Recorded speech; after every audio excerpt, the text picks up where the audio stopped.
The correct posture to adopt when caring for your disabled child. So, hello, dear parents. Today, let's talk about good postures that you should adopt when caring for your disabled child at home in order to prevent injuries. Poor postures are guilty of causing back and other joint pain among parents caring for a child with special needs. In the next few minutes of this video, we will see different principles for an healthy posture for your neck, your back, your shoulders, your wrists, and your legs. So it is important when caring for your child to adopt a so-called neutral neck posture. That is to say, with the head well raised, not leaning forward, and not turning to the right or left side. Posture sustained for several minutes in flexion, extension, or rotation are harmful for your neck. So let's look at some examples of good and bad neck and head postures. In this image, my neck is positioned in flexion as I put on AFOs on the little girl's feet. Although I'm seated with a straight back, the height of the task forces me to look down and assume a poor posture. By sitting on a small step stool, lower than my rolling stool, I place my face more at the level of her feet so I can adopt a healthier neck posture. In this other example, my head is rotated as I try to install AFOs on the little girl's feet while she's lying on the bed. If I position myself at the level of her feet, I can adopt a more upright neck posture. Just as with the neck, it is important to adopt a neutral back posture. You should try to adopt a posture that preserves the natural curves of your spine as much as possible. Your back should be straight and without rotation to one side or the other. It is important to avoid repetitive or sustained postures of the spine in flexion, extension, or in rotation. If you're taking care of your child in a seated position, it is also important to adopt a posture with a straight back, since the back is then in an even more vulnerable position. In this image, I use a bad posture with a hunchback as I transfer the child in their gait trainer. It's a risky posture for my back, especially as I lift the girl in my arms. By using a rolling stool to transfer the child into her equipment, I use a safer posture with a straight back.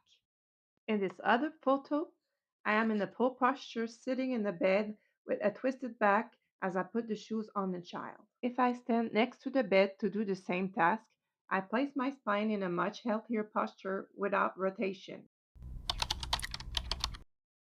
In order to avoid shoulders injuries, it is important to adopt a posture with your elbows and arms close to your body when caring for your child. When your arms and elbows are moved away from your body, there is an enormous pressure placed on your shoulder joints. The weight of your own arm is enough to strain your shoulders.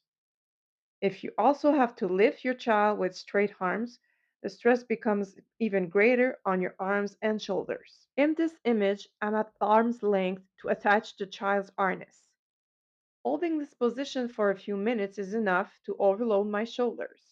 By sitting on a stool and moving closer to the child to perform the same task, I can adopt a posture with my elbows close to my body, which is much healthier for my shoulders. To avoid developing wrist pain, it is important to adopt a so-called neutral posture. This means that your hand must be aligned with your forearm and not broken upwards in extension or downwards in flexion.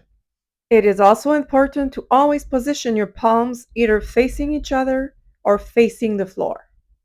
When we perform a task positioning our palms upwards, the muscles and tendons of the forearm are overused, and the risk of inflammation is significant at the level of the carpal tunnel. In this image, I install a sling by pulling the strap while adopting a bad wrist posture with my hand palms facing the ceiling.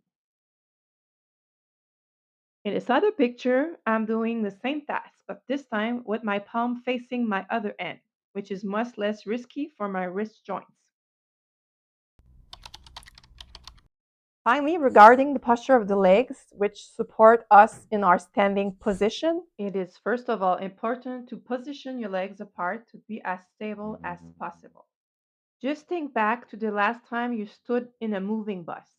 You probably had the reflex to keep your feet apart to ensure your balance during acceleration and deceleration.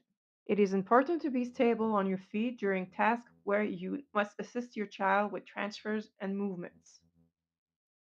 Another principle to remember about the posture of your legs is to slightly bend your knees.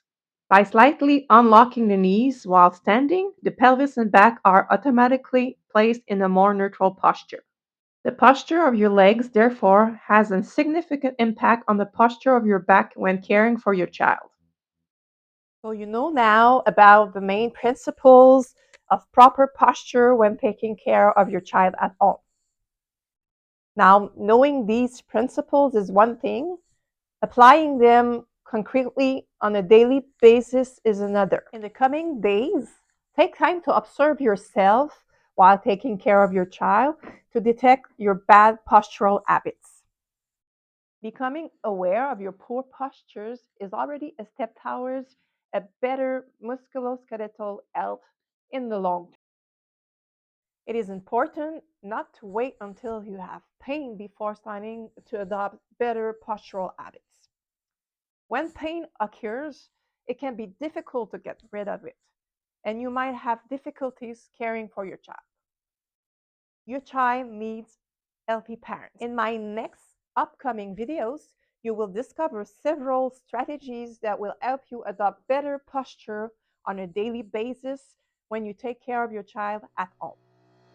Subscribe to my YouTube channel to be notified of my new videos. I also invite you to go to see my website, ensantepourtoi.com, where you will find lots of articles on different ways to simplify your life as a parent.